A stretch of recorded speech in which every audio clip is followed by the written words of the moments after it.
How you doing, folks? Who's there?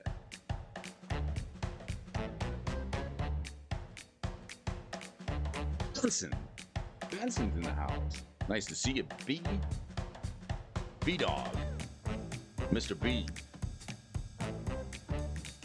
Giving us a morning. How you doing?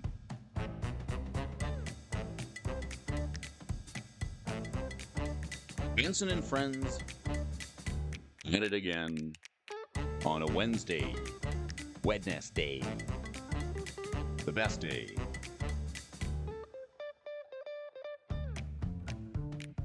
So where does a genie go to work out?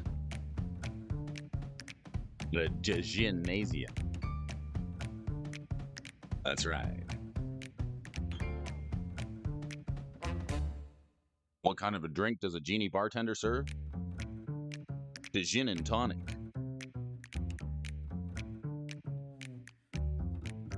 We're doing genie jokes here this morning. How you doing? Nice to see you. Two wrongs don't make a right, but two rights did make an airplane. How you doing? Flying high in the clouds here this morning with you folks here. It's Wednesday, forever be at your favor. The Wednesday edition of the morning Stocks and Talk show for Magic the Gathering. It's your host, Brody Alfonso. Thanks again for tuning in, and I appreciate you all for joining me.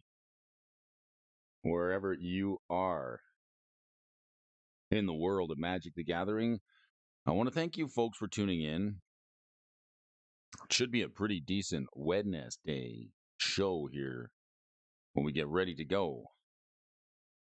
What are you folks up to today? You got a busy workday play cards? What do you got going on today? You got a big workday plan? All right. Genie jokes. Rub one on me.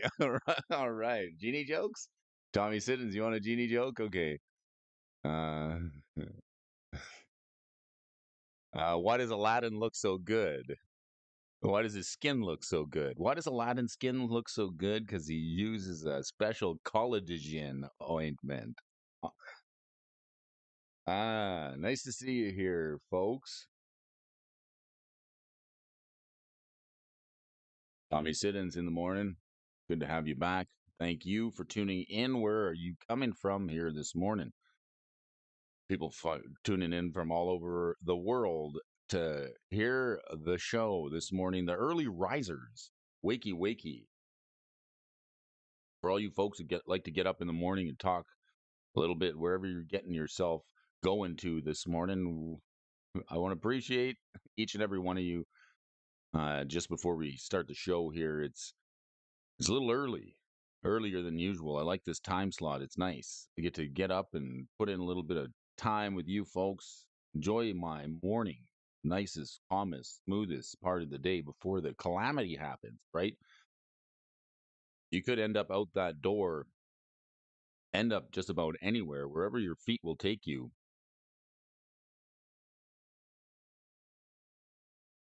Your name will take you farther than your feet will ever do.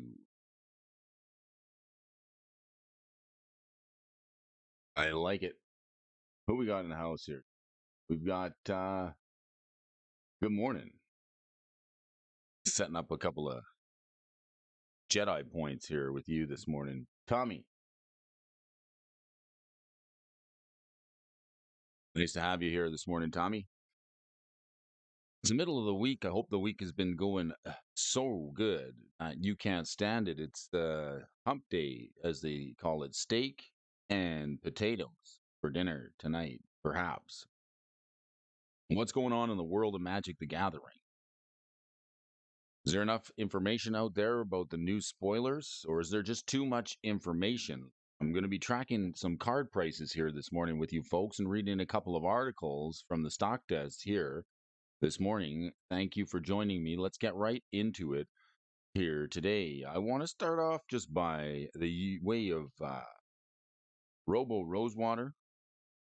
Let's take a look at some AI generated Magic cards. I like it when I like it.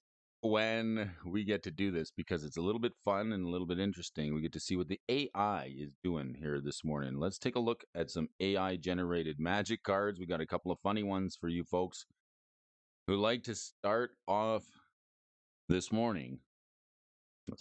mornings with a little bit of fun and hilarity and discussion. All right, if you haven't been here once before, if you've been here before, you know the rules. If you haven't before yet been to the show, we're going to look at some AI generated magic cards. If the card is playable any way whatsoever, we'll give it a pass. You'll hear this sound, a dinger. And if it's, even if it's overcosted, but if it's a non functional card, if it's got gibberish on it, if it doesn't make any sense whatsoever, we're going to fail it. You'll hear this sound. Buy low, sell high, that's my No, motto. we're not going to hear that sound. We'll hear this sound. All right, let's take a look at this one here this morning, Tommy. Thanks for joining here. Tommy Siddons in the house. You're all I need this morning to get going. The best. The best. All right, let's see what we got here going on this morning. Buy low.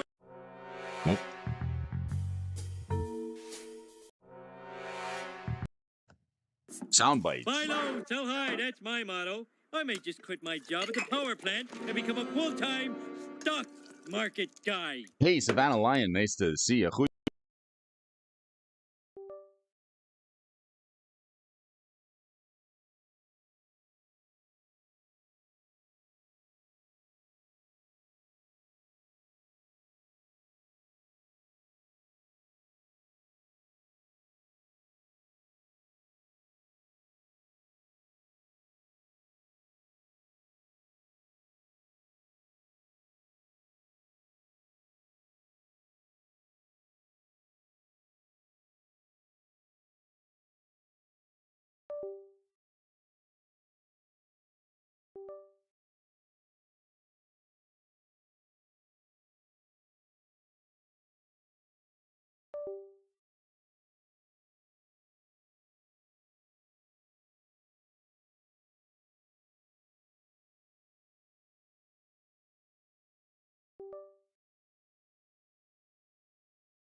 Hello.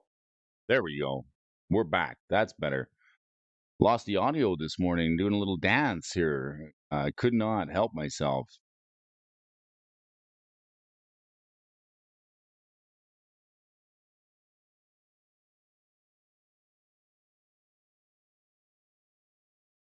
All right, we got a interesting card here for you folks to look at here this morning.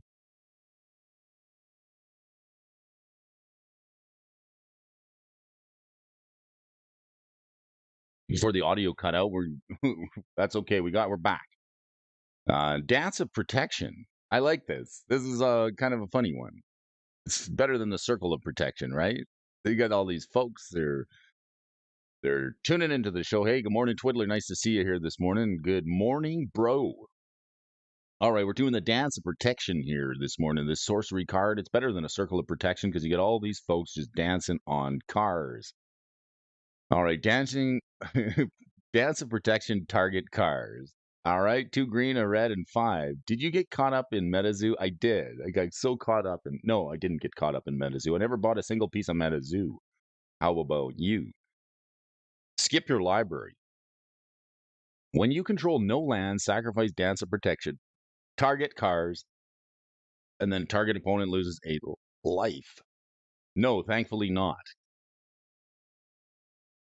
I guess it's gone completely the way of the dodo. There's no more MetaZoo to talk about. It doesn't exist anymore, or what? Is that the fact? MetaZoo is done over. All right. Well, for anybody who has picked up and bought into MetaZoo, if that's the fact, I'm really sorry to hear that.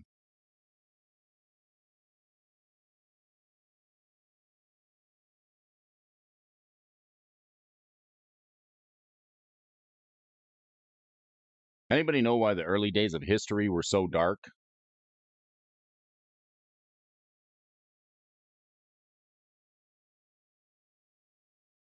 because there were so many knights. All right, Dance of Protection target cards. This is a cute card. It makes me laugh. I think it's kind of nice and funny, but unfortunately, these ravers have got to hit the bricks. It doesn't really work here, does it? Company shut down.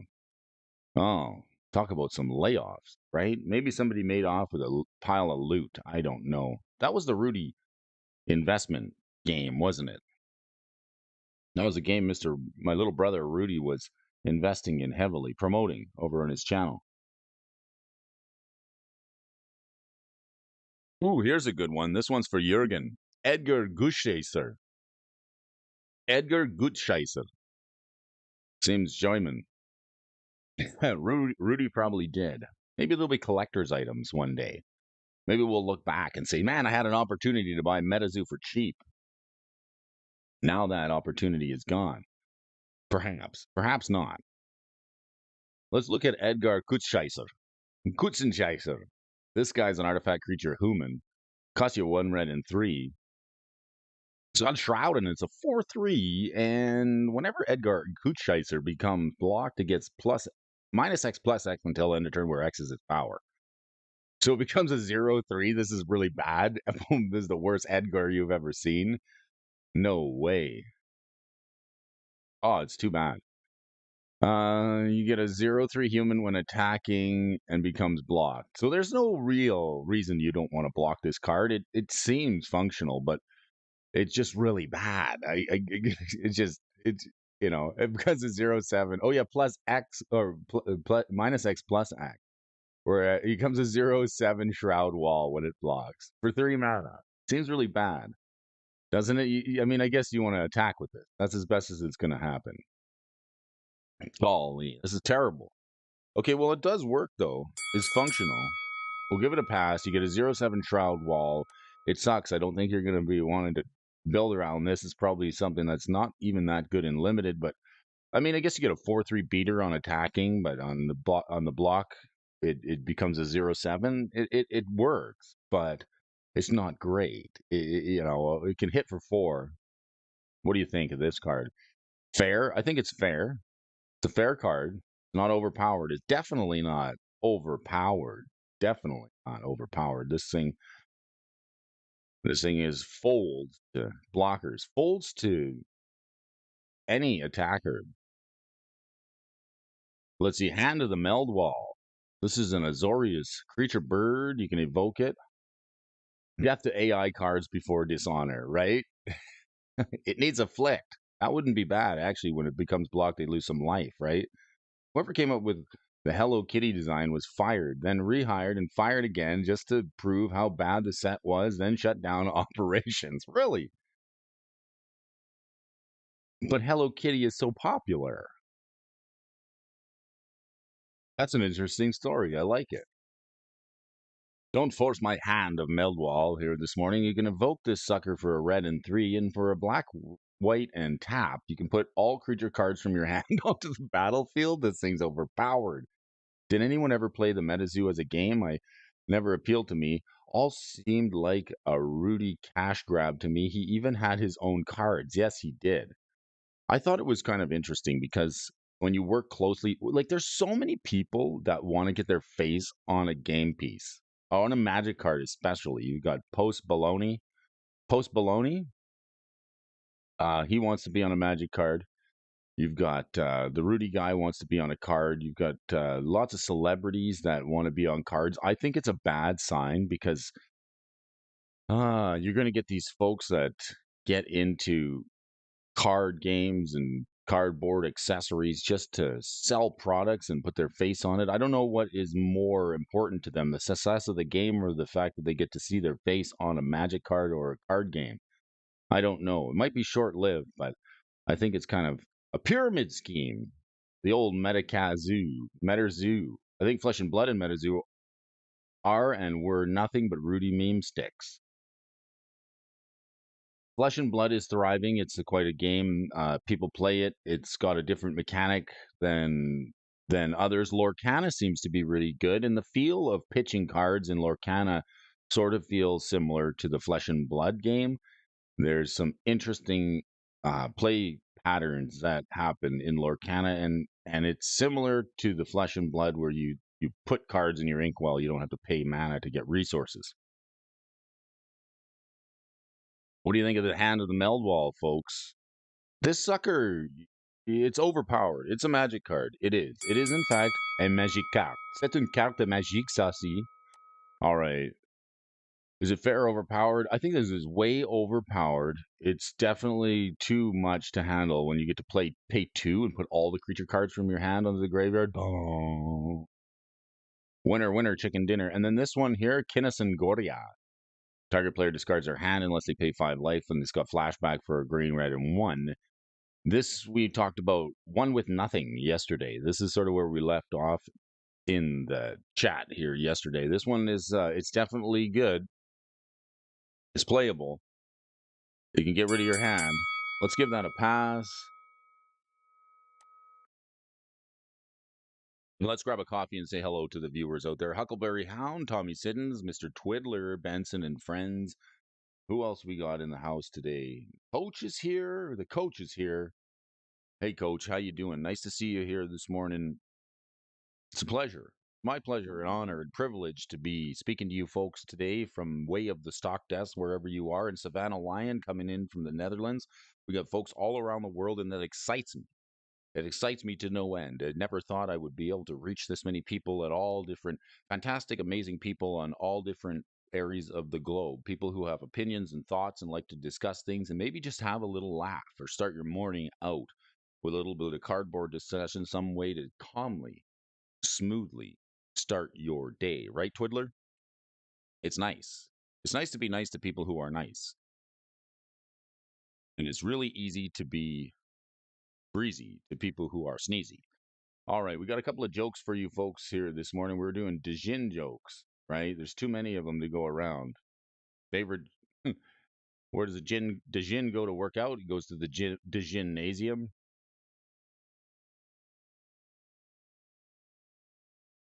I got an even better one. Why was the Roman Empire? Here's one for Benson. It hits history major. How was the Roman Empire cut in half? By a pair of Caesars. Oh yeah. All right, let's have a little bit of a discussion here on standard. I got an article for you folks this morning by way of Stock Desk. This one's coming from Devin Dupuis. Devin Dupuis, first time appearing here on the show by way of Magic the Gathering article. I hope it's a good one, and I hope you guys enjoy it. I took a little bit of a breeze through it yesterday just to see if it was up to snuff for you folks, the viewers, who enjoy a little bit of Magic the Gathering content, and it is. Lo and behold, this one you may find interesting if you like standard.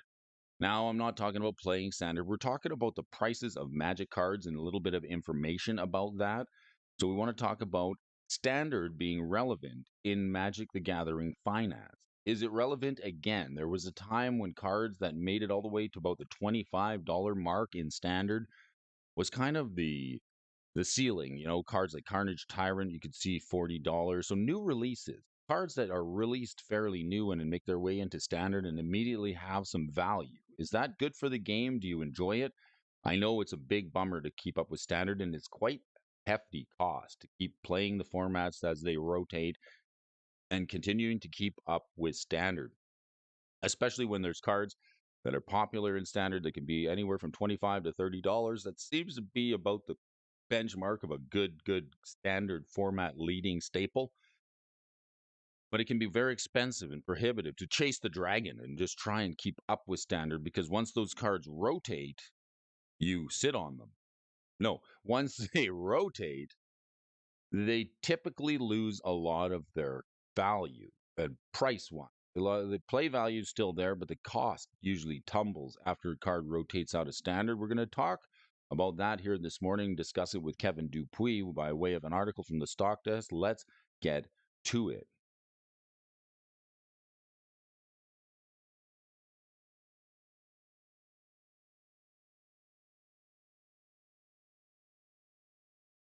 Benson, why did George Washington have trouble sleeping?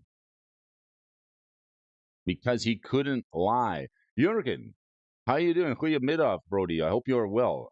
Did you hear the cheese factory explosion? Debris everywhere. Right? Nice to see you, Jurgen. Nice to have you on the show. It's great to be here and talking to you a little bit of Magic Card finance and discussion here this morning to start your day. If it's the afternoon, well, eight smaklak and pannekuchen, man. Have something delicious for lunch. If you're on your break, maybe you're hanging out at the home stead, wherever you are. It's a pleasure to have you with us today. We're going to be discussing a little bit of standard and this article by Devin Dupuis. Before we get into this month's safe bets, I want to take a moment to thank you all for the response on his last article. We discussed the Jewel Lotus and share a quick story. All right, this is the first time I've seen an article from Devin Dupuis, and we're going to read it for you folks on the show. Monthly writing here is his game, and Magic the Gathering is his name. All right, don't want to give you guys too much advice here, but let's read on and see. I actually had a pannekuchen for lunch 30 minutes ago. What did you have? How much cost? I like the savory.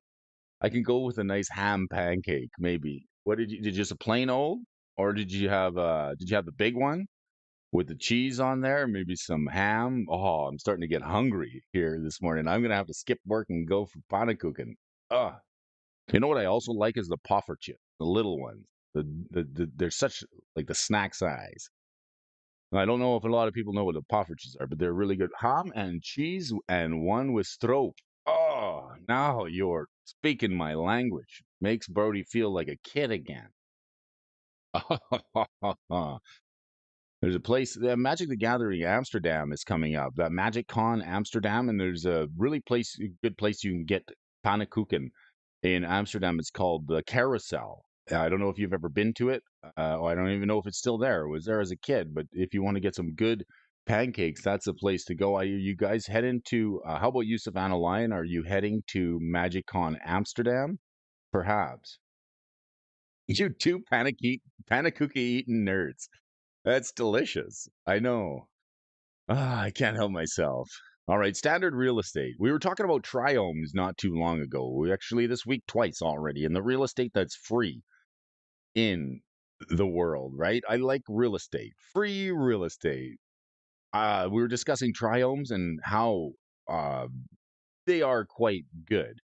They were $4 to $5 during the printing of the new Capenna block and around the Kaldheim, where we see the triomes being printed, and they were quite cheap to get, and opening packs was a good way to get yourself some triomes. Now I know it's a little bit underwhelming when you go to a limited format and you open some packs and you get your bomb rare and it's a land, and you're like, how does this help me win the game? That's kind of the feel bad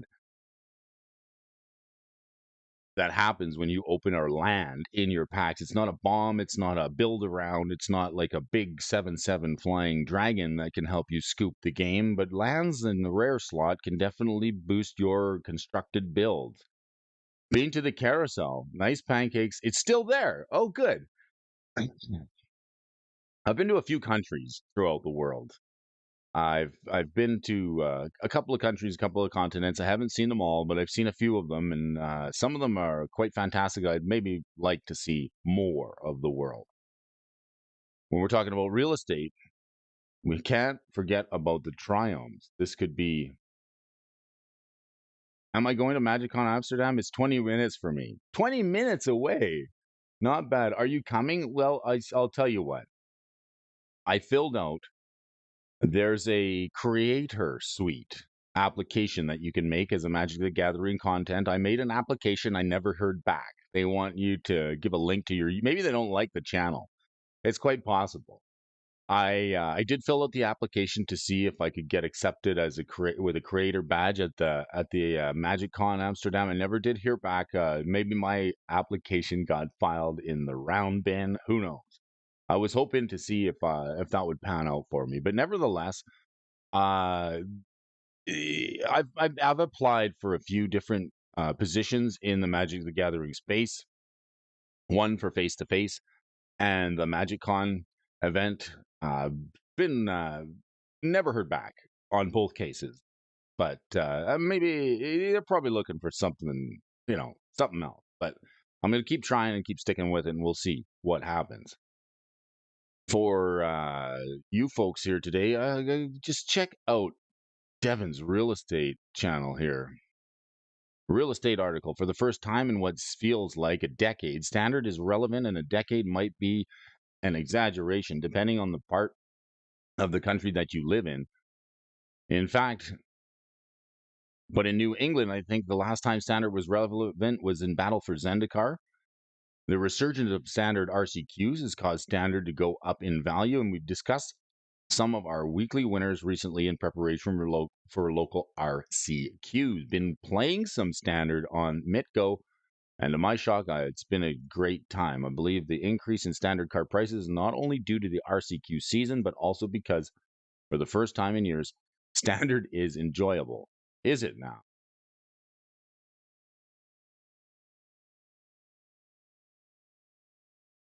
Chicago in the middle of winter? I know. You're like, why would you? Hey, come to Amsterdam, Benson. It's excited. Do you guys enjoy standard? I don't mind standard, but I can't stand standard when I have to constantly worry about cards rotating. Modern's a little bit more stable of a format, but and again, we're discussing the prices of Magic cards as it pertains to standard, and the current standard triomes are the backbone of the 4/5 color mana bases. When these lands rotate or as a new set shifts, the mana needs new lands, and these will increase in value, as we recently saw in the standard triomes. Two cycles I suggest investing in while they're cheap are the fast lands from Scars of Mirrodin and March of the Machine. These lands have a fail-safe of being playable in Pioneer and Standard metagame that doesn't shift in their favor. The other cycle is worth investing is the man lands that create creatures or turn themselves into some like Restless Anchorage and Restless Reef are already starting to see play in Standard. These lands feel comparable to the World Wake man lands, and I expect that they see play throughout their run in Standard. Tommy, did I lose the audio for you there, buddy? I'm still hanging in here for you. I'll pause for the cause.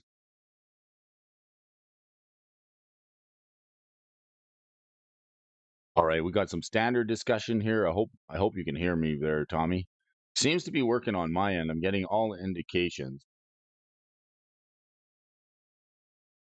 Do you know who invented fractions? Henry the 1/4.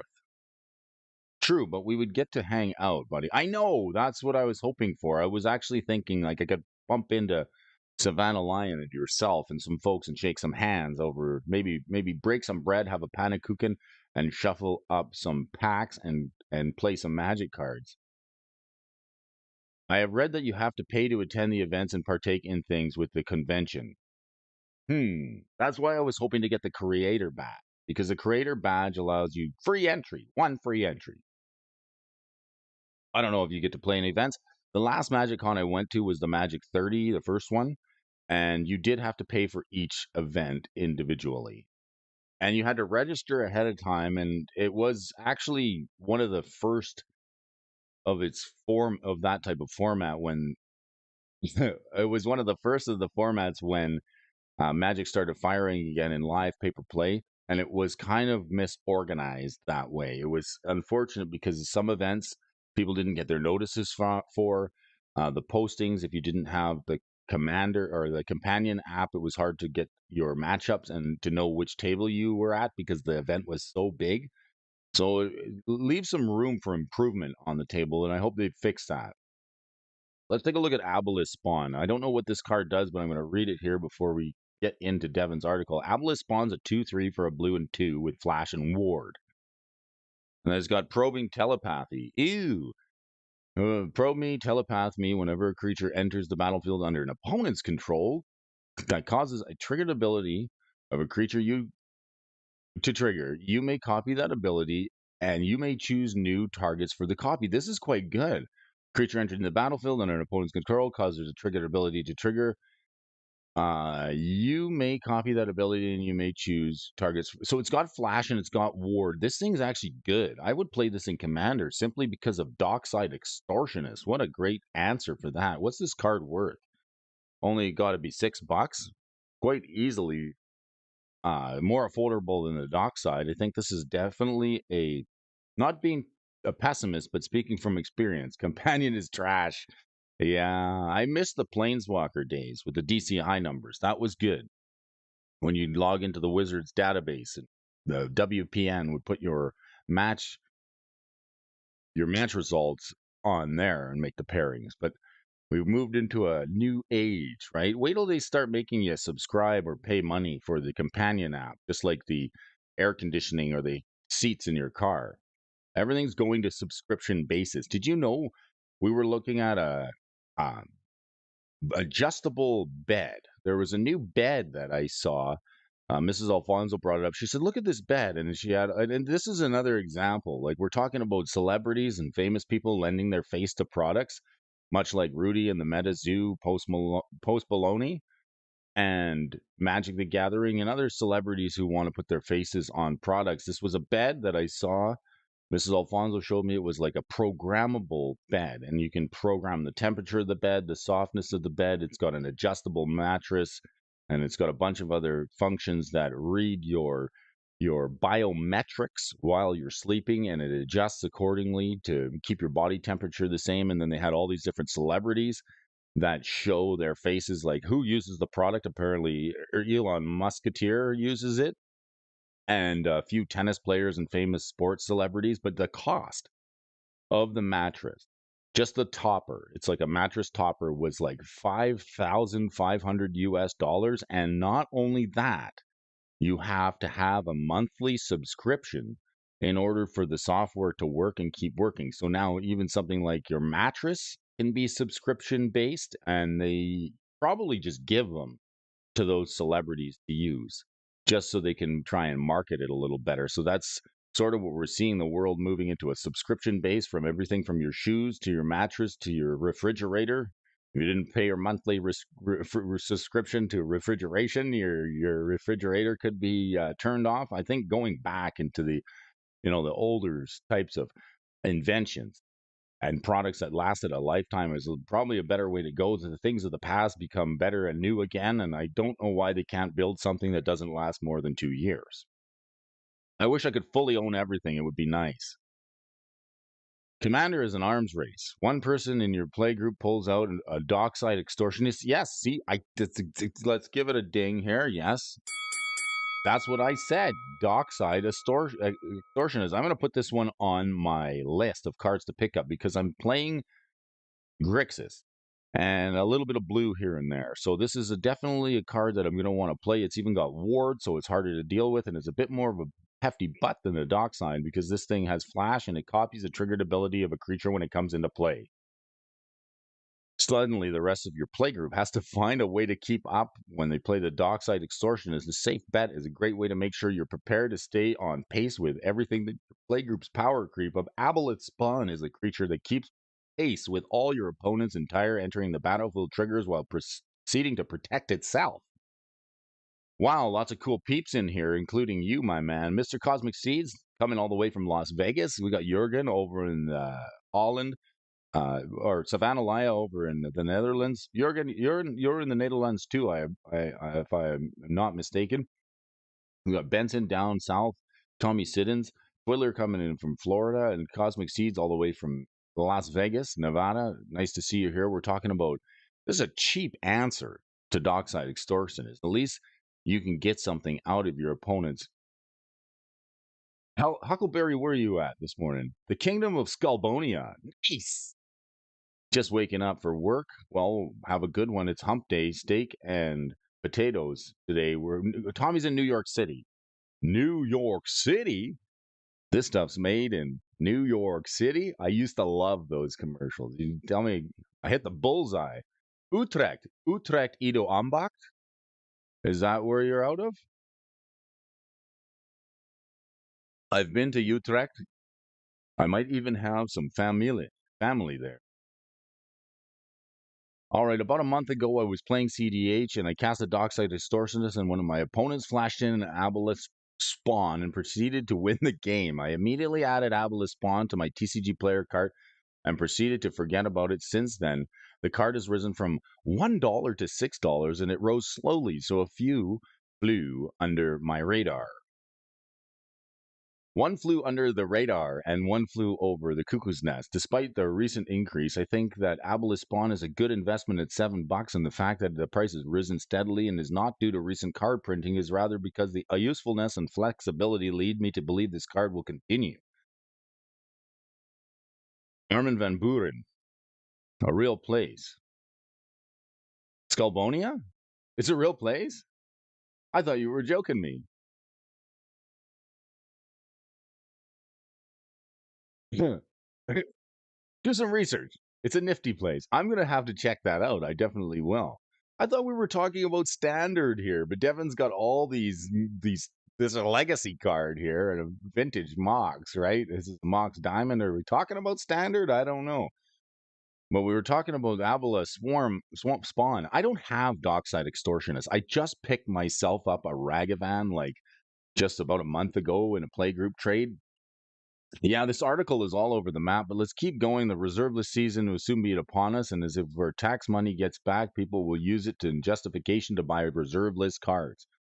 If you file early, and this is one of those people, I would recommend analyzing what has already gone up by the time you receive your refund. If I received my refund today, I would invest in a Mox Diamond. Okay, why not? It's not standard legal, I hope you know, Devin, but nevertheless, let's keep going. Reserve list as a whole has been down recently with the shifts in the economy and resuming student loan repayments have had much less disposable income to spend on pieces of cardboard. Despite that, this tax season, with most before, reserveless cards are starting to creep up in price again.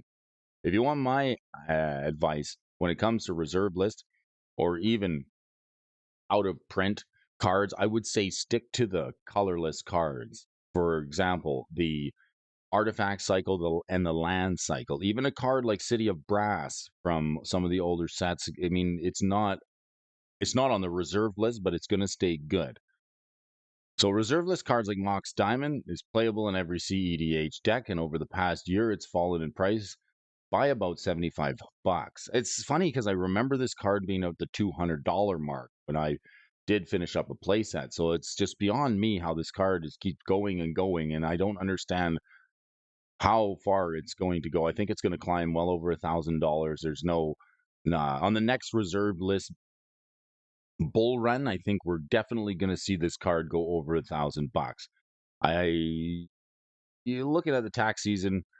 So it seems like Devin is recommending to use your tax refund to buy some cards such as the Lion's Eye Diamonds and the Dual Lands, and already have based that on when you're reading this. I would recommend taking a look at the current pricing and buying Mox Diamond and in and around $600. After that, the window has been missed, and you should wait until Christmas reserve list drops. Okay. So the only real standard card I think that we're talking about here is the Triumphs. Unfortunately, Skullbonia sounds like Pound Town. It's all over the map, right? Jeez Louise. Tough to get a consistent article here this morning, but have no fear. Brody's here. Folks, I got another one for you. Don't worry. If that one was all over the place, I mean, I don't know how I feel about spending the tax refund. I'd never get a tax refund. It doesn't really happen. If I get a tax refund this year, it'll be the first time in a long time since I got a tax refund. Generally, I end up paying more. I don't know if you find the same thing, but generally, I end up having to pay more. So that doesn't pertain to me. And a lot of people who say, "Oh, I'm getting a great tax refund," before you go blowing it on magic cards, make sure your bills are up to date. Stuff like, rent, heat, hydro, electricity, and the monthly occurrences is not a bad way to spend it. Now, if you want to, there's a strategy that one of my bookkeepers told me once upon a time. She said, even if you're ahead on bills, you can make a prepayment of say like $50 on some of those recurring bills, like your electrical bill, your gas bill, and you'll get it as a credit. So if you have a slow month, that at least you're making some rolling payments. So I don't know about taking the whole tax refund and putting it into the reserve list. Make sure your liabilities are covered before you go doing so. That's just my 2 cents and my piece of advice here for you folks this morning in response to Devin's article. I'm not too sure about Standard appearing much in that article at all, but that's okay. Nevertheless, we've got a couple more articles for you here this morning. I have a funny. I have a funny for you folks. If you like funny and you like punny and you don't mind spending a little magic card money, check out this post here. This one's actually kind of good. So what do we have here? Spoiler from Murders at Karlov Manor, right? We've got this one. This is actually quite funny. We've got these two cards. We've got the Thraben Inspector, right? One white, 1/2, human soldier. I think you all know what this card is. This is the Thraben Inspector. When it enters the battlefield, you investigate, which means you get to create a clue token. And then if you've got this Novice Inspector here, it's essentially the same card with a different name on it. One white for a 1/2. When it enters the battlefield, you investigate. But the caption was on this post, if you're playing 4 of each of them, then your deck. What did it say? If you're running 4 of each of these, then your deck is now called Investigate. I don't make the rule. All right. So Investigate, that's a likely deck here now. 8 investigators. I don't know the difference. Like the Thriben looks more experienced and the other one's a novice, but their abilities are exactly the same. So I don't know why he's a novice when he can do exactly the same thing as the Thraben, the full on inspector. Who knew? All right, we got one more article for you folks. Actually, let's hit the movers. Why not? It's Wednesday. Is Whopper Wednesday? Let's do it. Oh, I'm looking at this Spelunking card. I can't get over it.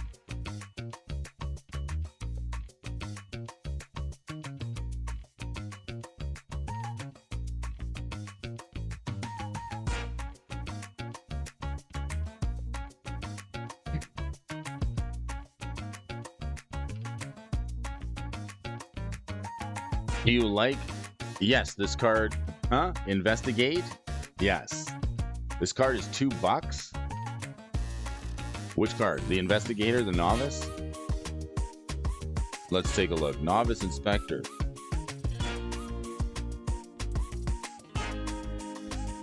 $0.66. What about the Thraben? The Thravenius one.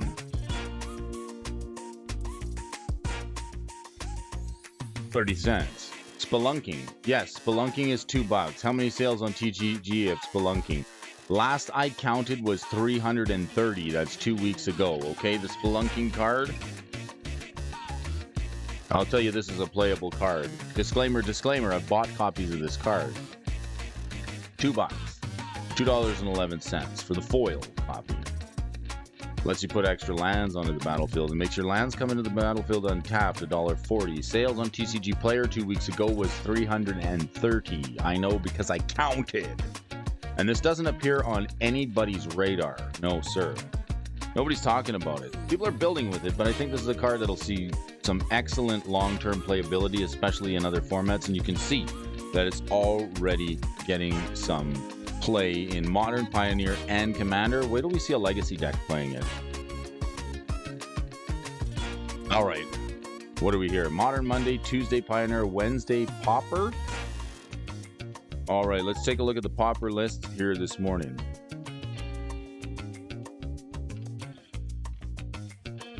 Sunscape familiar. Anybody familiar with this card? Ba-dum-bum. Here we go. Playing it in familiars. Sunscape, 1 white and 1 green spells and blue spells you cast cost 1 less to play. $5 for this. What series or set are we talking about? We're talking about Plane Shift.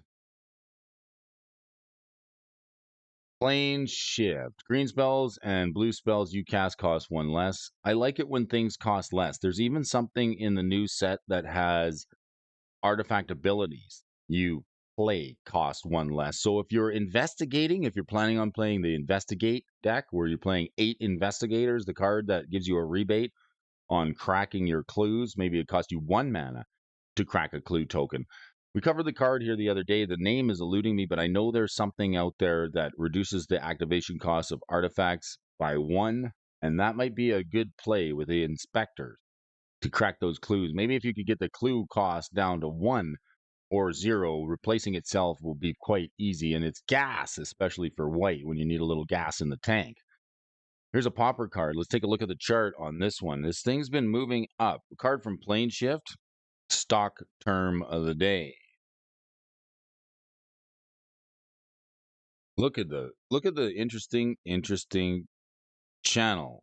Look at the interesting channel this has been trading in, right? It's about to break out through its all-time high, that's for sure. Breaking out through its all-time high here, this familiar deck, it could go higher. You take me higher to the place where I'm familiar with. A nice low. This is what I like to see here. Something nice and soft, a soft place to pick up cards and land. This is what I like to see right here. This is definitely where you would want to be buying this card.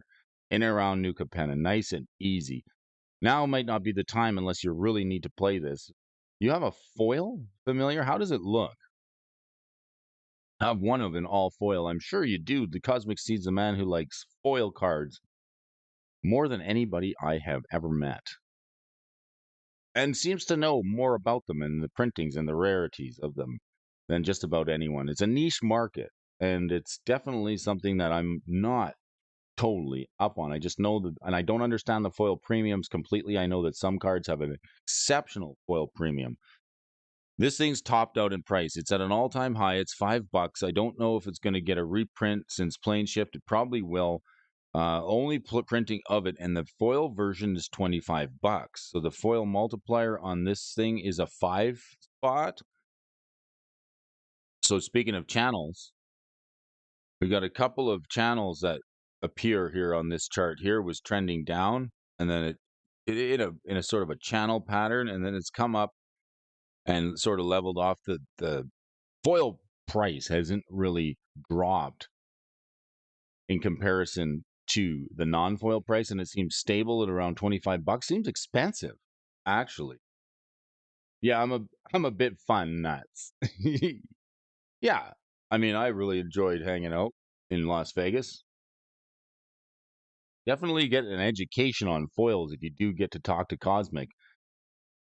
Familiar is playing, yes. We're talking about Pauper here today. Cards that should be fairly cheap, but if you want a $25, there's sometimes in the world of Magic the Gathering cards that are for Pauper and commons can be quite expensive, like the foil version of this Pillow Fort deck, right? Familiars, Godfathers, Faithful. Why do they call it Familiars anyway? This is the Familiars deck. Let's see. Where's the namesake of this? You got a Human Wizard, Dongbringer Cleric, Sunscape Familiar. This is just basically a rebate on your spell costs. Archaeomancer. Pillow Fort is always fun. I do like the Pillow Fort deck. I still have those dice in Glistener Elf if you still want them. Okay, Muldrifter. Enters the battlefield, draw 2 cards. You can evoke this. Seems like a good blink target. Ephemerate. Yeah, there's the Fleamerate. Preordain. So I guess your blue spells are going to cost 1 less. Does evoking it cost 1 less when you've got the Sunscape Familiar on the battlefield? Probably. I mean, you cast it, so you can evoke this for 2 with the Sunscape. Okay, not bad. And then draw 2 cards. False Summoning only in response to another player playing a creature spell. And that creature card has no effect. That creature card has no effect, and that player puts it into her great. What is this? Let me just I got to read the errata on this because I think this is a portal card. Yeah, Portal Second Age, counter target creature spell. I mean, I love the wording on this. False summoning, right? It's got a gobbo on it. Play false summoning in response to another player playing a creature. That creature card has no effect. That player puts it into the graveyard. It basically spells out how it's errata to instant. Oh, yes, it would have to be. Look at it. It's a sorcery. What a funny magic card this is. Yeah, no, you can't.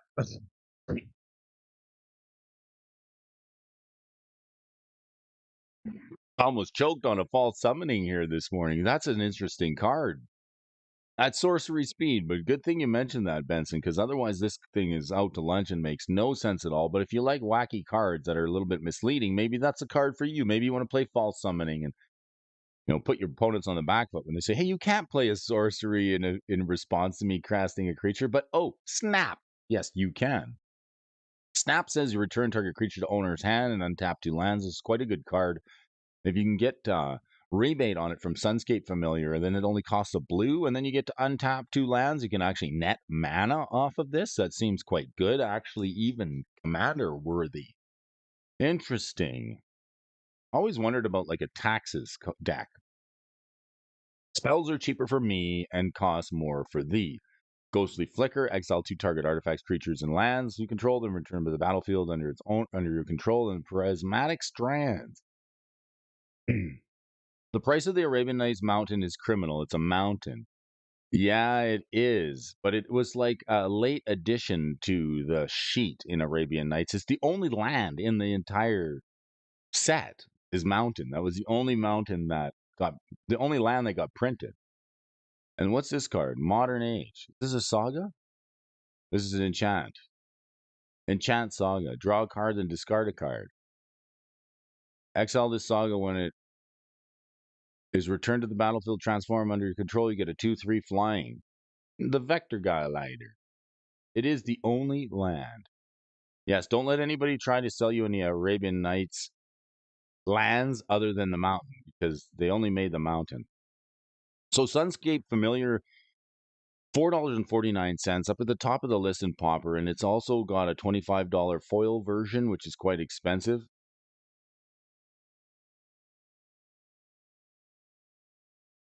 Why was history so dark?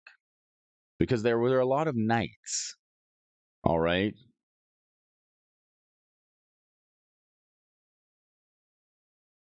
Why did Christopher Columbus sail the ocean? To get to the other tide. And what do Alexander the Great and Kermit the Frog have in common? The same middle name. Dust to Dust. All right, let's check it out. Robert O'Brien's here. Nice to see you here this morning talking about Dust to Dust.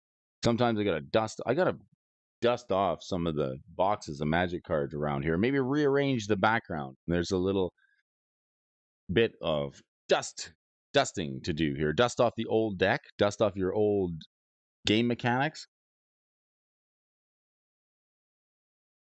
Little dust to dust.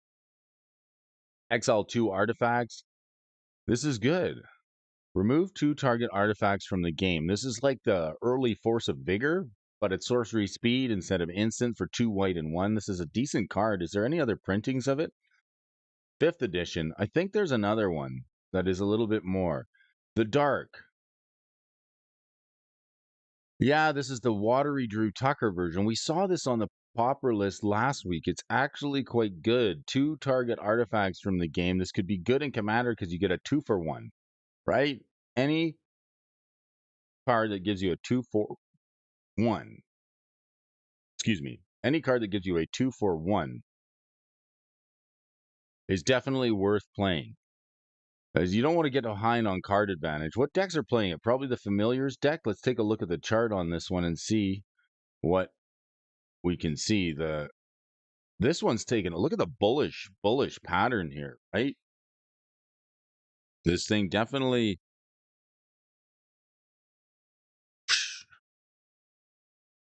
Where's my pink pencil? Pink pencil. The Pink Panther. Took a tick up in price in and around Caldine, and then a poke up to about $8, dropping down to about New Capenna, and then we've got a little bit of a a cup and handle, a little bit of a cup pattern maybe forming here. Tells me this thing could be bullish for a little. Here's a bit of a cup and handle pattern.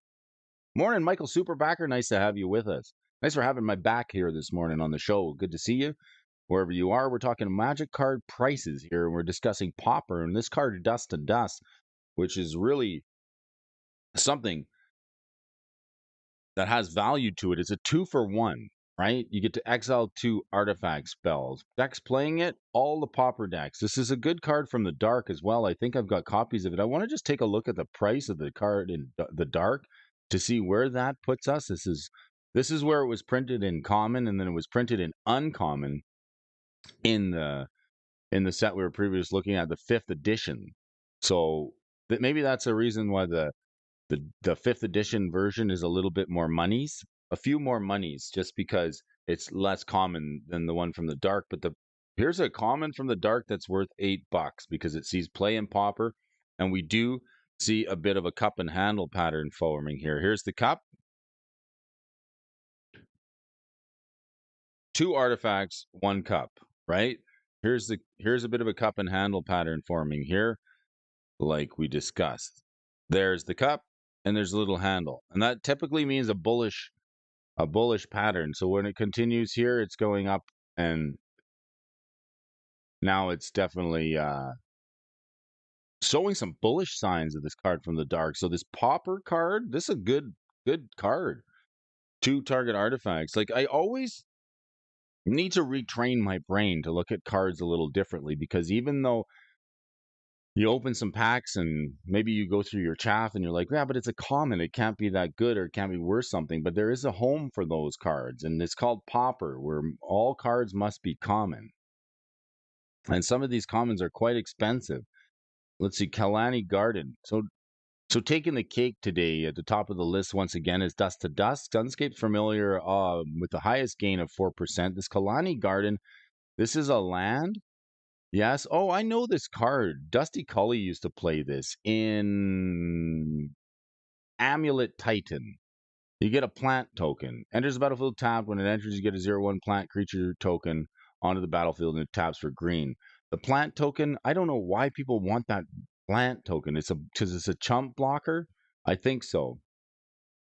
I might be thinking of a different IP that uses Arabian Nights. All good.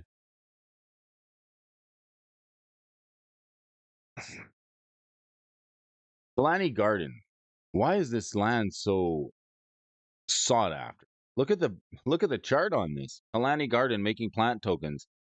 A lot of farmers in the world want to play with this. Is there something that was just brewed that makes this thing desirable? Kalani Garden foil is fire? Are you serious? You gotta be spitting me. 2013 Kalani Garden. World Wake foil is $15? Hello, and this is the commander version. So the World Wake foil of this card is $15. Why do we want the plant token so much? $15 for a land that makes a plant. Maybe there's some underlying reasoning for that. This thing has definitely seen some price action. Here's the chart for Kalani Garden. Took a bump up in price in 2021, softening down. I know people were playing this with Amulet Titan. Why do we want to have the plant token? What's that doing for us? Let's see. Deck's playing it. Playing the garden. Yawgmoth. Golgari Gardens in Pauper is playing it.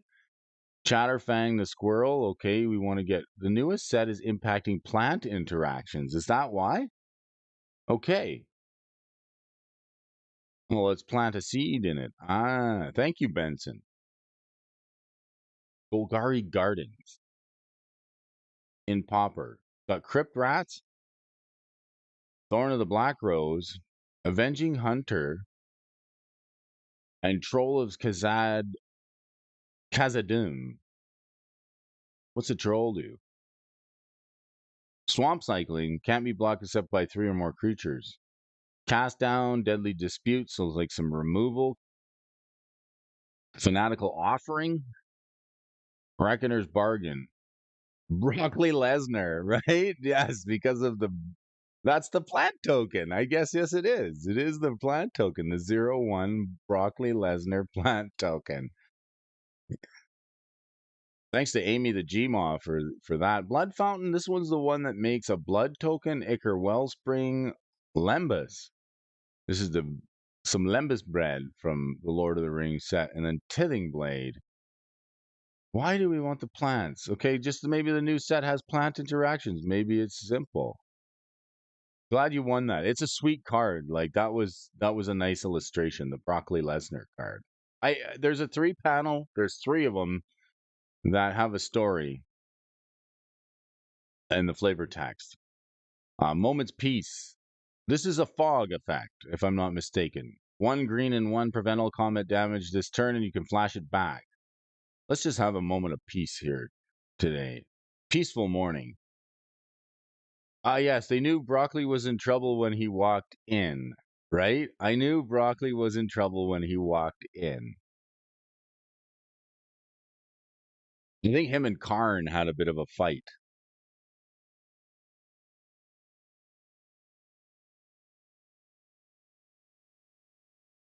Him and Karn had it out at the gym. Broccoli ended up losing because Karn, that silver golem, is quite a planeswalker, not taking any spit. I think there's a Royal Rumble happening quite soon. Does anybody follow the Royal Rumble? I remember watching it as a kid. It was quite fun. I've kind of had a tough time keeping up with the new stuff. It's like it just doesn't do it for me. It's too scripted and it's not good. Let's have a moment peace. Royal Rumble was on Saturday, just happened. I didn't even hear who won.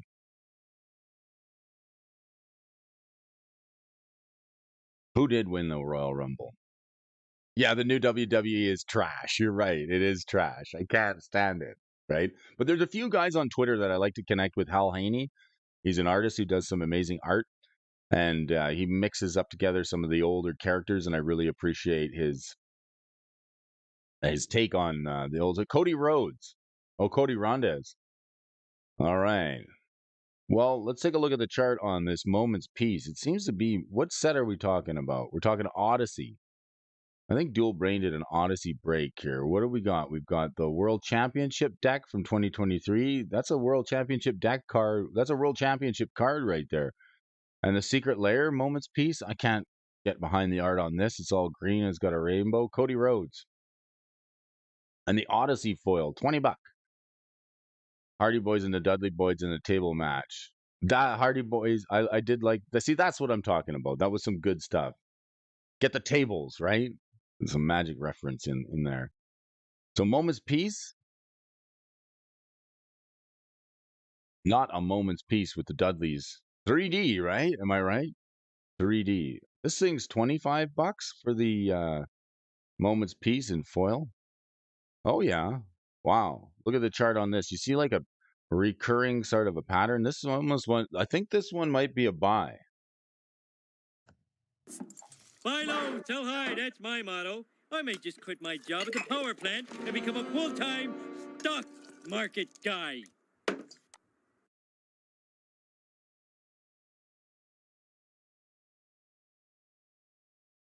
This one could be a buy. Simply looking at the chart here. If I'm a speculator, this could be a buy. Let's see here. We've got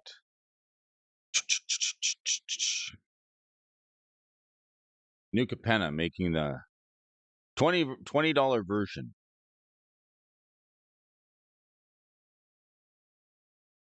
The $4 or $5 mark here up until M25, and then a drifting down in price right around here.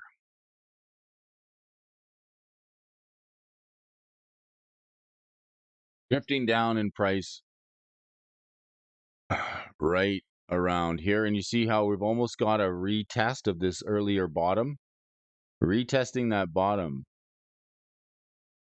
here this morning, right here. It looks like it could be there for a while. And then right over here is almost a retest of the bottom. If you take a look at this one, let's say from say around here, Let's take a look at the frequency from around here and here. There's a big spike up and around New Capenna. Love them classic WWF matches. I do. When it was called WWF, now it's just the cat's out of the bag. It's just for entertainment, right? But some folks, like I got to meet Bret Hart last year, and Forrest Griffin is going to be coming to Grand Con in Grand Prairie this year, so I might get a chance to meet Forrest Griffin. That would be pretty cool. As somebody who's done MMA in the past, you may not know this. I have done MMA. Got a couple of matches under my belt in the cage, but I would like to meet Forrest Griffin. Okay, so a couple of retraces in price here. We've got a retest of this previous low. And that's a low that is over a 3-year period. So a low that's over a 3-year period. And now if we see a retesting of this in and around here, this is like what I want to see when I'm picking up a card, because the next leg up could be quite good. Now we're talking about an older card from Odyssey, right? When did Odyssey come out? 2014? Quite a while ago. So this card is 9 years old. So something like an older printing in Pioneer and Pauper is probably going to hold some value regardless of reprints. I like the flashback on this deck. We're playing a Paper Pauper Pioneer. Peter Pepper played a pack of Pauper Pioneer. Pepper. Never mind. Sorry. So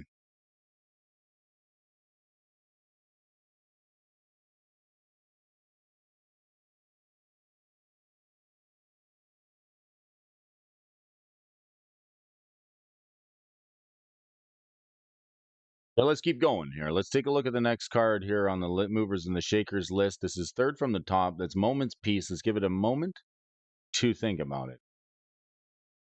Shield Sphere. This is an alliances card. I remember when this came out, people thought it was no good, right? 0 Odessa listings on TCG Player of Moment's Peace.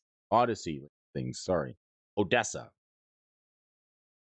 You know, this card spiked with Arcades Sabbath. I want to take a look back at the history on this card. And speaking of history, this card had a big rush of excitement behind it when we got Arcades the Strategist, the card that makes all creatures swing with their butts, and this card's no exception. We got a tick up in price, and I think this is in and around where Mr. Arcades made his debut. If I'm not mistaken, Battle Bond just after Dominaria. Get out of here, Homer. Right around here, I think this ticket took up a tick up in price to about the $10 mark. Okay, I'm mistaken. Around the $10 mark, but since then the Shield Sphere has been definitely a card to keep an eye on. A 0 mana artifact for a 0/6 that if you can make it swing with its butts and if you can make walls attack, it's gonna swing for 6. Now I don't know if this is an investable card. There were so many of these going around in alliances, and it was just kind of a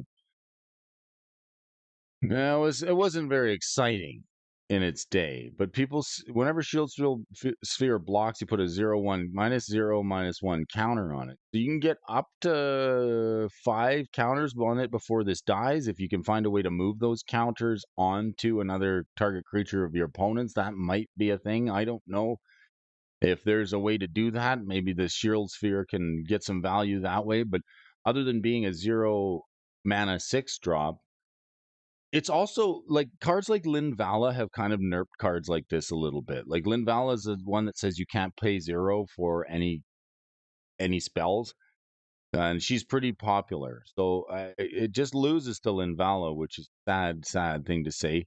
But where are we playing it? Arcades the Strategist? Yes. How many are we playing? What else swings with its butt that goes into the Strategist deck? Budget. Budge average. So we got Arcades, Birds, Perimeter Captain. Oh yeah, 0/4 Defender. Whenever a creature you control Defender blocks, you gain 2. Steel Wall. Just a 0/4 wall for one. Walking Bulwark, a 0/3 defender, Wall of Runes, Angelic Walls, all the just the walls. Crashing Drawbridge, this is quite good. I like this card in limited. 2 mana for an artifact wall with defender, and then you can give your stuff haste just by tapping it. This seems good. Lots of use for this. Flump. Here's a funny card. Let's read it. The Jellyfish. 0/4 for Flump.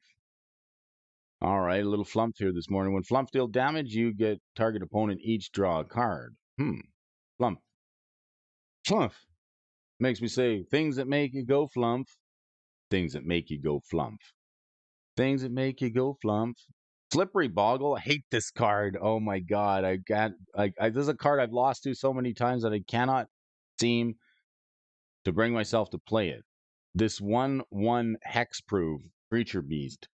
The only thing I can say with this card, if you're trying to beat it, you got to know the timing of the game. You can't try to remove the Boggle because it's got hexproof. They put so many artifact or enchants on this thing. It has been fun for decades. That's a fact. The Shield Sphere has been fun. You're not wrong about it. I don't know if it's going to be worth big money, but it did see a spike with Arcady Strategist. So, I like the fact that when new cards get printed, some of the older stuff becomes good again. And that's sort of what I like to look for. Like a card like that Nantuko Shrine. And another card like Shield Sphere. It's like almost like one of those cards that you look at and you're like, man, if I had only known, I would have picked up that card for 50 cents. So that's why it takes some time to kind of have these come around and cycle and do well on your Magic collection. Get that fun into your collection before the interactions and the synergies get printed that work with it. Like it's almost as though they're 5 to 10 years behind the curve for printing support on some cards. And it's purposely done. The Boggle, not really something that's collectible. It's just a darn powerhouse, especially in Pauper and even in Modern. Slippery Boggle is it's a I can't stand the card. I've lost to it so many times. There's nothing you can do. It's too slippery to handle. Hey guys, so busy today, but I had to stop in to say hello to one of my favorite Magic streamers. Who's that? Cosmic Seeds. Maybe the Splendor. Nah, it's your bro. I hope you have a great day there, Mr. Dual Brain. Ed, he's my ambassador of Quan in the world of Magic the Gathering. A man who's given me nothing but love and encouragement and given me some good advice over the last few years. Joining him over on his channel for a box break here. I still got to get into that. Maybe what are we doing? Odyssey? I think so. Can't help but join into some of the fun. I like getting into some of those box breaks. We used to do them over at Channel Fireball, but then they kind of clean that up and don't exist anymore. So, like, where do you go to get some box breaks and some pack fresh cards and some older sets? You got to go to the Dual Brain channel because if you don't want to buy a whole box of Odyssey, like who does? But I'll get in on a couple of packs, that's for sure. That's why I like what he's doing over there. It's fun. And there's always some creative insight coming from the Brain channel. So if you haven't been over there, I would definitely I've been dragging my ass on collecting. You have a good time, bro. Thanks, man. Appreciate you. Thank you. Here's the Night's Whisper. But before you go,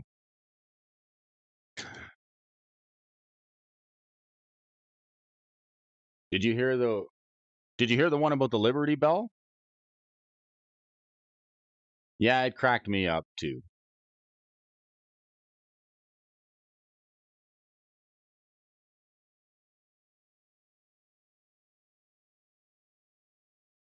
All right, I'll do like the Vikings and send you a secret message with Norse code over over on the Patreon. All right, check it out. Draw 2 cards and lose 2 life for 1 black and 1. Just a simple sorcery that discard draw in black. It seems like a good deal. For 1 black and 1, you can draw some cards in Pauper.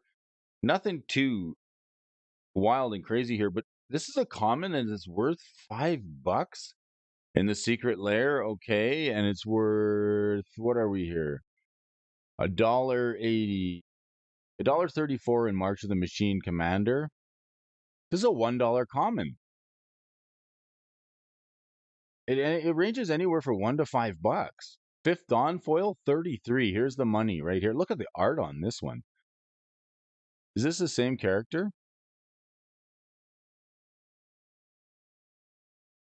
Yeah, it's amazing if you can ever pick up like lots of Magic cards, like a box that somebody's just getting rid of at a swap meet or maybe at a garage sale.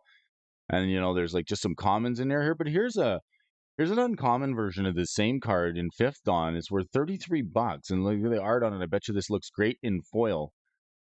Knight's Whistler, One Eternal Masters foil I have. Need to be a patron because the product is too splendid. Check this out. This is a $33 uncommon. I wonder how the chart looks on it. Let's pull that chart back and just have a look, see. Well, it actually was higher around Streets of New Capenna. It was $50. Holy fuck. Holy guacamole. Holy fuzz. This is an expensive card. Dex using it? Commander, Modern, Commander, Legacy, Commander. Wow. Fiddlesticks. This thing is expensive.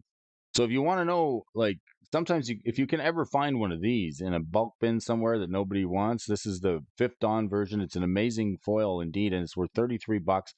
The newer printings of the card is worth anywhere from $1 to $5. So don't tell me that there's no junk and there's only junk in the commons. This is something that can be playable in Pauper and is worth a couple of bucks. It definitely finds its way in a few different formats, including Legacy and the Doomsday deck. People want to draw two cards. Two cards for 2 mana. Not a bad deal. And here's another card that we were talking about the other day when we were discussing cards getting shifted. Brainstorm. Draw 3 cards, put 2 from your hand in any order. We did cover this. There's plenty of versions of it. And I think the Mercadian Masks version of this card is the money. Where's the money, Brody? It's down there somewhere. I'll find it. Where's the money, Brody? It's down there somewhere. I'll find it.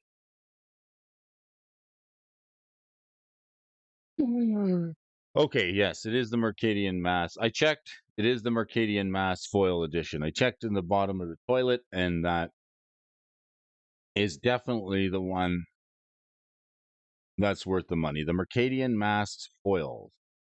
The Mercadian Mass tournament packs seem like not a bad deal. I think they're $85 and you may get a foil version in, but this is when foils were actually hard to get and every pack didn't just have one. So some of the older Mercadian Mass stuff, including the tournament packs, they're always going to have a little bit of a premium on them because this is back in the golden age silver age, when foils actually meant something. There was like one per so many hundred cards.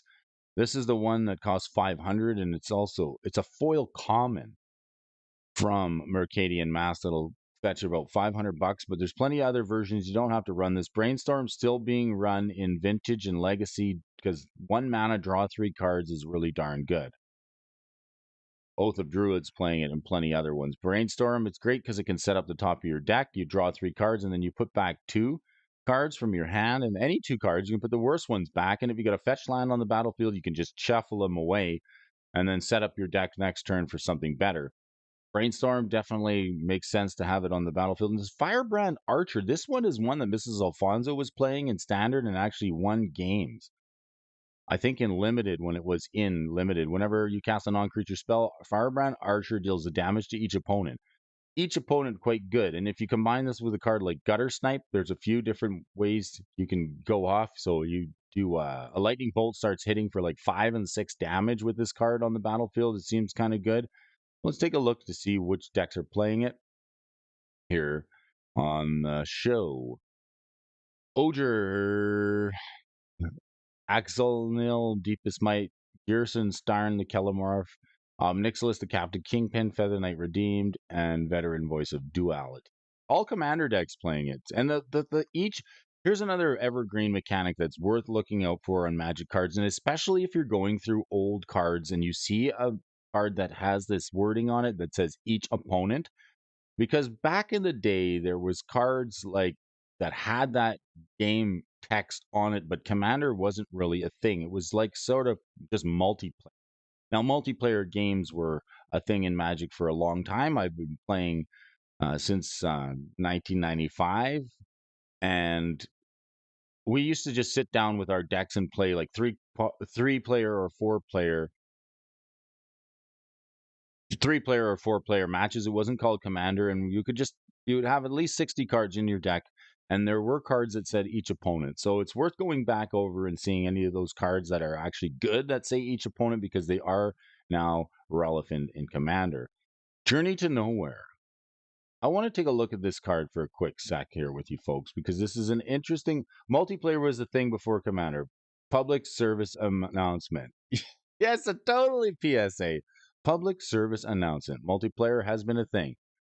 When Journey to Nowhere enters the battlefield, exile target creature. When Journey of Nowhere leaves the battlefield, return the exiled creature card to the battlefield under its owner's control. So this one is a Zendikar.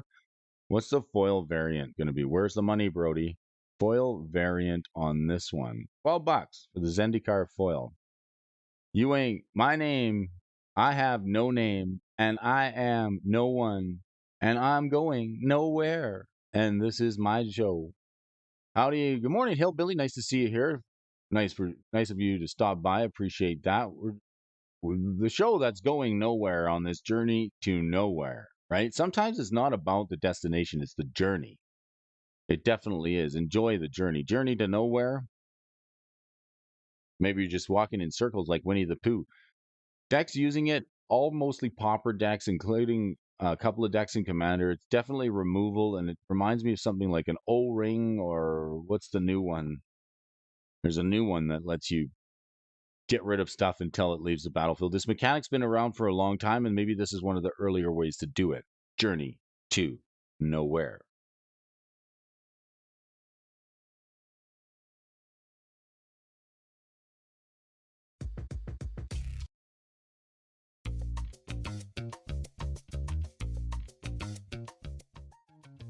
Folks, these are your movers and your shakers here this morning. I want to thank you for joining me. I got one more quick article for you folks to enjoy here this morning. I'm going to make it a quick read, and I'm going to get off to work. It's the working man for the working man, doing the best that I can to bring you folks some Magic the Gathering talk, discussion on the morning Magic the Gathering talk and stock show. Thanks for everybody who's here right now. Let's take a look at one more article here on the show, and then we're going to wrap it up here this morning.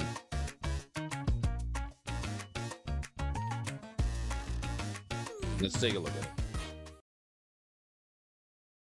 it. MTG players pushback. Actually, you know what one looks even more interesting is this powerful MTG Ascendancy combo deck rises from the ashes. This is a deck that I used to play, and this seems like more interesting to me. So rather than talk about the pushback from Karlov Manor, I'm going to look at this deck because I have all the cards to play it and build it, and it looks more interesting to me.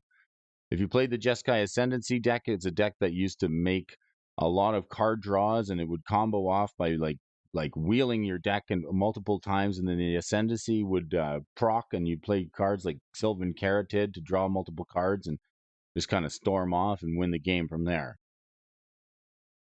Much of Pioneer's existence, there's no denying that the format's being dominated by combo decks. Let's see if Jeskai's Ascendancy has moved. All right, let's take a look and see. Jeskai's Ascendancy. Jeskai's Ascendancy.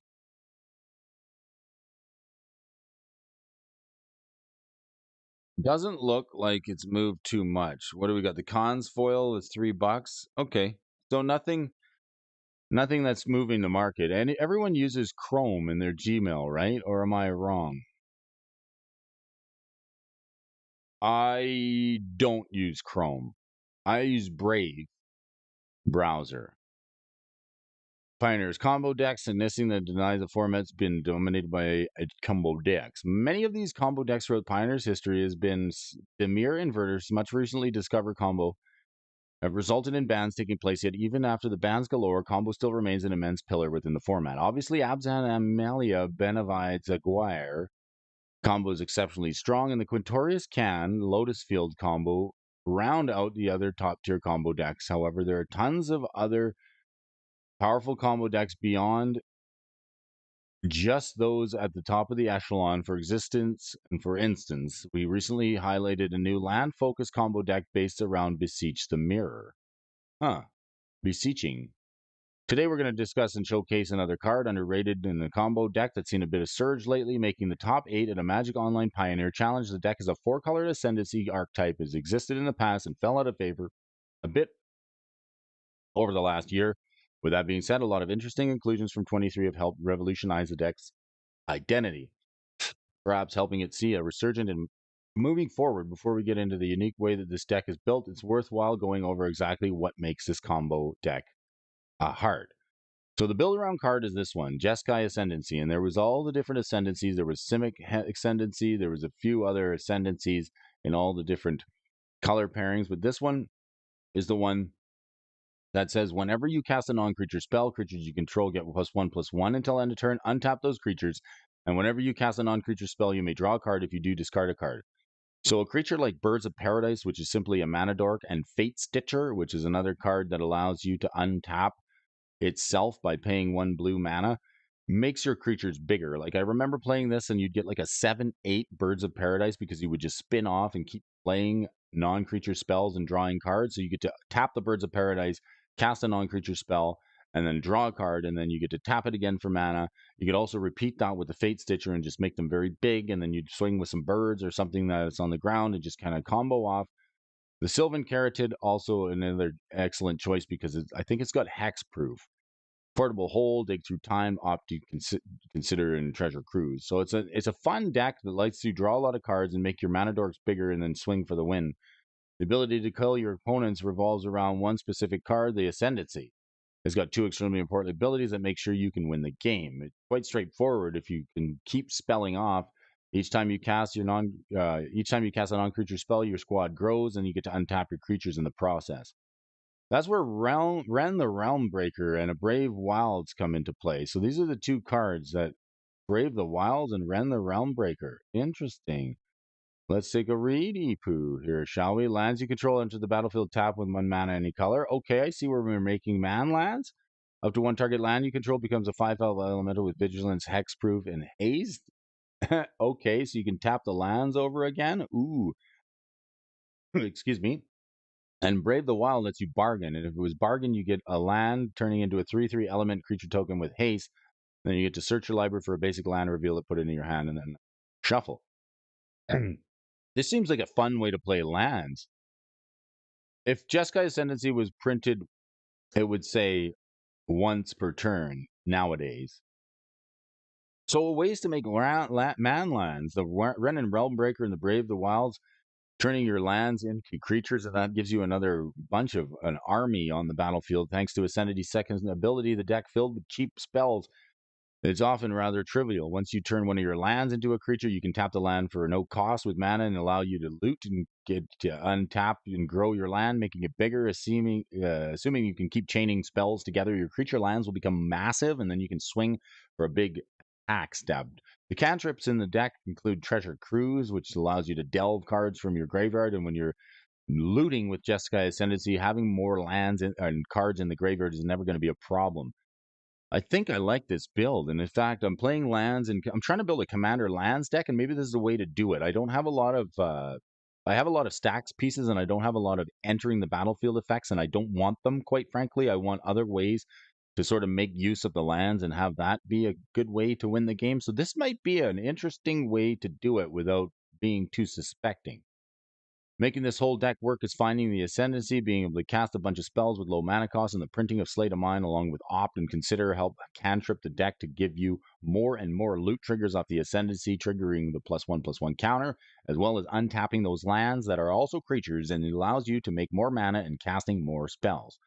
Up the Beanstalk, providing value central. Well, here we go. When Up the Beanstalk enters the battlefield under your control, if you cast a spell with mana value 5 or greater, draw a card. So I guess the Treasure Cruise is going to do that. Whew. Draw a card. Perhaps the most interesting aspect of this deck compared to Ascendancy lists in the past is that this deck is much more centered around generating value rather than trying to win as quickly as possible. This is made apparent by the fact that Yorion the Sky Nomad is used as a companion. In matchups such as against Rakdos midrange, it's quite reasonable to lean on a card advantage more than anything, and card advantage is a way that definitely wins games. If you can bury your opponent in card advantage, it's a good chance that you're going to win the game. Another card, Sylvan Awakening, that turns all your lands. I think Forest is it. All lands you control become 2/2 with indestructible reach and haste. They're also lands. This is another thing that helps you win the game because then all of a sudden all your lands become creatures and they get a lot bigger. Thalia, the Guardian of Thraben, another awesome card. And that's all we have. That's all we have to say about that, right? So Jeskai Ascendancy making a comeback in Pauper. It's really quite a card that I had a lot of fun playing, and I like revisiting those older cards and those decks, and sometimes with new printings of cards, decks that got sat on the shelf for a long time and were very popular become popular again if you can substitute some cards out from some of the new sets. That way, when you go off of a deck and you're not interested in playing it anymore, sometimes it's worth keeping the shell of the deck and the namesake cards around, because you can always catch people off guard when you see something from a new set that works well or another way to play it. I'd like to thank each and every one of you for watching. From those tuning in around the world, this is your friend Brody, wishing you well on a Wednesday here today. It's the middle of the week, hump day. One more sip of coffee and then that's time to go.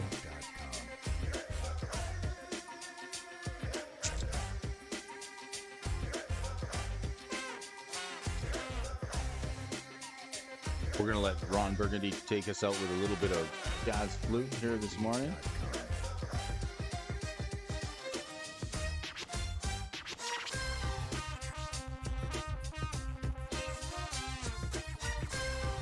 Did you hear the one about the genie who lived in a flask of water? Bitter water. It was Dijin and tonic. All right, we're rubbing out some genie jokes here this morning. I think I said it earlier. Where does a genie go to work out? At the Dijin-nasium?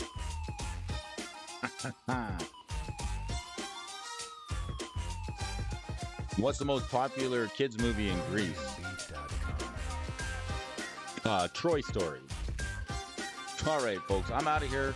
Gonna hit the bricks. I hope you have a good one. May the sun be on your face and the wind at your back. Don't forget to attack that subscribe button before you go.